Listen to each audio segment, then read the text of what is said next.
Hello, my post-pandemic wanderers. It's the Rigilicious Show, back after a few weeks hiatus.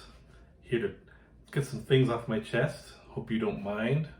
If you are actually watching this, feel free to hit like, and I believe you can subscribe. If not, I've been told that sometimes there's no subscribe button on there. I'm still learning how to do this.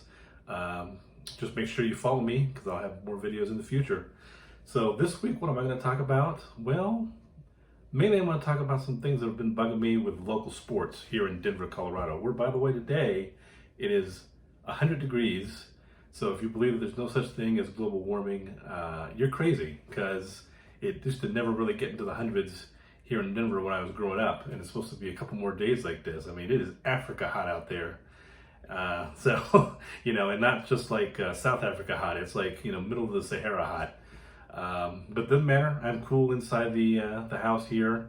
Got the air conditioning on, thank goodness. I know I'm lucky and blessed, so I am not going to complain about it. But shoot, it is one hell of a hot day.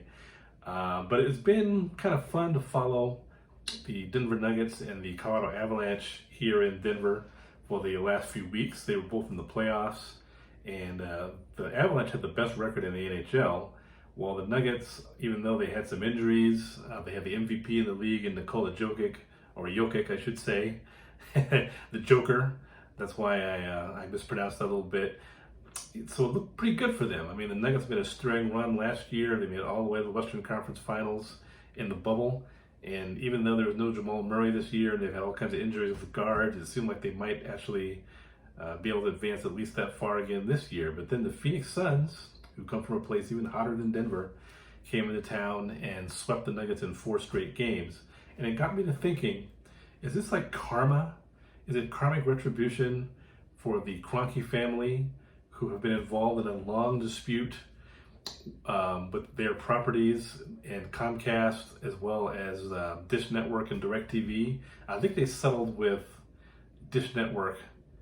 DirecTV and Comcast still are not showing Altitude Sports on their channels, which means if you live in the Denver area and you have Comcast, you want to watch an Avalanche regular season game, or you want to watch a Nuggets regular season game, they would not be available on your local cable system. You have to find some kind of link, which will put all kind of smutty crap on your computer to illegally watch the game, or you have to go to a sports bar.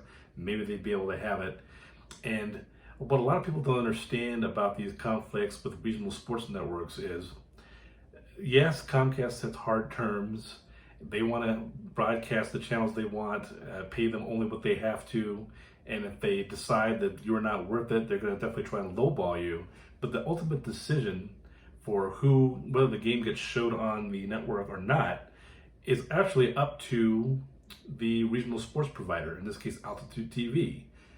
They could go ahead and lose their leverage and allow the games to be shown to the fans. And so certainly from the negotiating perspective, I understand why they wouldn't want to do that. But the fact of the matter is, if your team is in the playoffs and you're blocking out playoff games for the Nuggets and the Avs, which was something that was happening a little bit in the first round, you're actually cutting off your nose to spite your face, because all you're doing is alienating the fans who have supported you over the years, who want to see a team make a thrilling playoff run. And it's just ridiculous that this hasn't been resolved. This has been going on now for practically 2 years. And you can kind of understand it a little bit last year because we had the pandemic. Pandemic not over, by the way. Don't get it twisted. But we had the bubble. We had shortened schedules. We had a lot of canceled games on all networks. Fans couldn't be in the stands. It was a mess.